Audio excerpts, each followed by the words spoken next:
Welcome, listeners. My name is Mel. My name is Jess. Thank you for joining us every Sunday evening for Goucher College's premier radio show, Sad Girls Radio Hour. The hour for the sad girl in all of us. When the weekend is winding down and you're feeling just a little bit blue that all of the fun is over, we are here to guide you with serenity and strength. It's like when you're driving home from your Sunday afternoon stitch and bitch, when you find out your regular Sunday evening poetry circle has been canceled. Suddenly you find yourself with nothing to do but so many hours left in the day. And you start to think, am I missing something? I've just lost so many potential productive hours. We've all been there. When it's too early to go to bed, but it's too late to invite friends over to watch reruns of Gilmore Girls. Oh, that reminds me, I have your Starbucks gift card. Coffee. I have it. Thank you. For me, it's like when I'm home and I light an anthropology candle, I pour myself a glass of cab, I put on my sweats and infinity scarf, and I stare at my cat in the side chair, and I just start to think, what even is my life? How did I get here?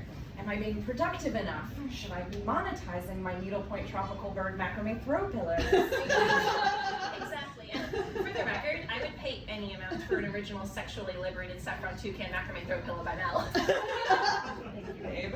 Actually, next week I'm starting on a new piece.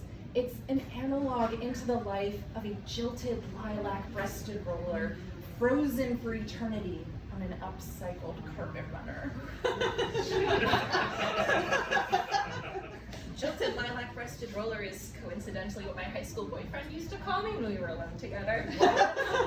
It's a beautiful bird, but a devastating pet name. I'm so sorry. His spirit didn't match mine anyway. But for 2 magical hours tonight, we will unite under the sad girl spirit in every one of us. And you totally don't have to be a girl to take something away from this program.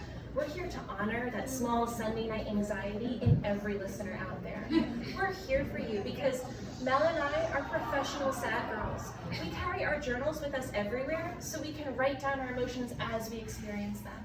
We collect crystals because we know they help us sleep better, and also because we like sparkly things. And we knit scarves of the faces of our foremothers out of organic wool because we like to be cozy, but also because it is emblematic of the divine connection that we share with our femme past and present. We are good at navigating this anxious space, and I promise you that we will get through the weird transition between weekend and weekday together. So let's talk about our feelings and listen to some acoustic Billie Eilish on Sad Girls Radio Hour. We're going to listen to some moody music in just a minute, but first, Jess, I wanted to know if you would share a little bit about your latest full moon circle. For those of you who don't know, Jess is the spiritual leader of our alternative women's goddess collective, Persephone's Ovarian Truth. Jess, wow. What a gift Friday night was. Thank you, Mel. We had a positive and empowering session honoring the full moon in Leo, which, as we all know, is a fire sign, of course. We had 8 lunar lovers participate in our February circle, where we unburdened our anxieties and detangled our stresses. What we did, sad girls, is write down our deepest fear on pieces of paper torn from our childhood dream journals and set them on fire to release their power over us. And as the paper disintegrated, so too did our fears. And we each took a bit of each other's ash burden home with us that night. Which reminds me, Mel, I have that envelope of ashes that you wanted to scatter out of the window of the Women's Studies Building's 3rd floor women-only study lounge. And as the sun sets on today, so too will the sun set on this time in your life, listener, where you feel just a little lost and unseen. We are all special and powerful like lions. It's just a little late in the evening for your friends to come over. I promise your friends still love you and want to be around you. Keep breathing, sad girls. We will get through this. Thank you for taking us on that journey, Jess, and for sharing it here now. I wanted to share another experience that I had this weekend. So, as most of you know, next week will be the 1-year anniversary of my ex-boyfriend and I consciously uncoupling. I can't believe it's been so long. It has been so long since I felt a connection with a man. Which is why I was super excited to go out on a third date with this Hinge fellow until he flaked on me an hour beforehand because a friend came into town to surprise him. No, stop. Right? Okay, keep going, but I want to come back to that. Same. So there I was, all dolled up, 7 p.m. Saturday night, and you know the outfit. Chelsea boots, black leggings, black cotton dress, hair in a messy bun, plaid scarf, black scarf, purse scarf, elegant traveler coat, and mascara. And, I could have gone out on my own, right? I could have sat at the bar, I could have tried to meet someone else who would make me forget about how both my ex Greg and this Hinge fellow weren't interested in me. But instead, here we go. I reminded myself that my self-worth is not determined by my marital status. And so I went home and I sat on my couch and I made an Aperol Spritz and I watched SNL live. Yes!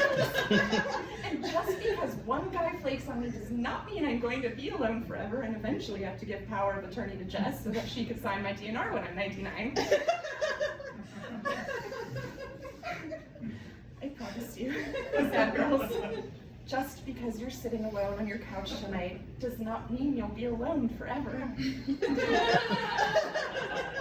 And when you do decide to have that hand-fasting ceremony in the clearing of the woods where you held your first seance, you can wear your grandmother's recycled wedding dress with pride, knowing you chose a partner out of mutual love and respect, and not out of a desire to have a baby so you never have to feel lonely again. Even though babies smell so good. Oh my god. I still can't believe you pulled that a friend came into town on you. Right? It's such a lame excuse, especially for a third date. Exactly, and it's not an acceptable excuse in any case. But for a third date where presumably you've been building some level of trust and intimacy, it's obscene. And it should be said, no one ever just gets in their car, drives out of town on a Saturday night to visit a friend and expects that person to drop all their plans.